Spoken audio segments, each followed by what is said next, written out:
Hi, I'm Dr. Kim. Welcome to my channel. Before we begin, I'd like to make a few announcements. I have merch on Teespring. Please check them out. There are shirts, t-shirts, hoodies, bags, masks. The bags I especially use a lot. They're big and sturdy, so please check them out. And if you need cute stuff, which we all do, my sister sells really cute stuff in her Etsy store. So please check out her Etsy store. I've included the link in the description box below. Also, shout out to Pablo. Hey Pablo! Thank you for your tech help. If anything goes wrong tech-wise, it is not Pablo's fault, for the record. Also, I'm starting a new series on Patreon. Some of the videos will be uploaded to this YouTube account, but most of them will stay on Patreon. So please subscribe to my Patreon. I've included the link in the description box below. Today's topic will be on solfege, otherwise known as do, re, mi, fa, sol, la, ti, do. Once upon a time in a faraway land, the Von Trapp family did not invent do, re, mi, fa, sol, la, ti, do. Although I love Sound of Music and it's easy to think of Fräulein Maria when we think of do, re, mi, the real person behind do, re, mi is a medieval monk. Before we examine the greatness of this monk, we are first going to go back to the political and religious merger between King Charlemagne and Pope. When King Charlemagne unified the regions, he wanted to do away with local dialects and local liturgy.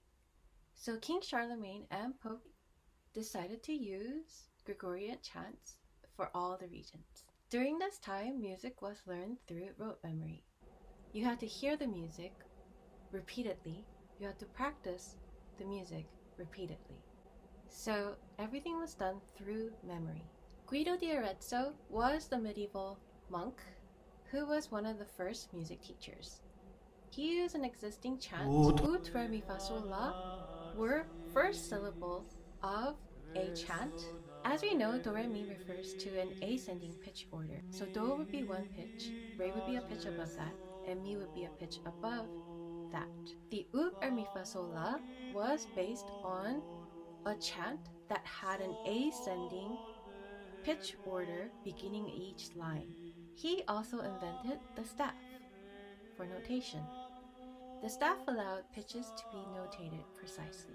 Musicians were able to see the score and know the pitches without listening to it 1,000 times and repeating it 1,000 times. The curious fact is that do, re, mi is no longer widely used.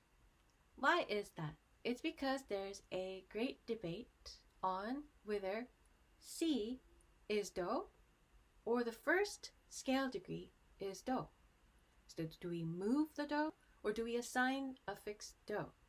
To avoid that, we started using the number system.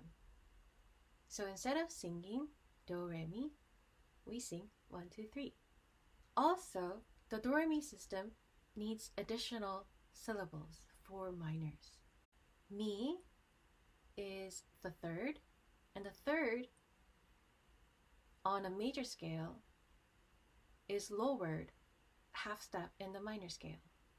So instead of do, re, mi, you have to sing do, re, me. Also, in Asian countries, people refer to T as C, but technically C is actually a sharp form of sol. So it's actually the sharp 5 that we call C, but but Asian countries use C instead of T. La flatted is lay, T flatted is te, mi flatted is me. La sharped is li, do sharped is d, re sharped is re. As you could tell, there are a lot of things to remember when using the solfege. To simplify things, music theory uses the number system.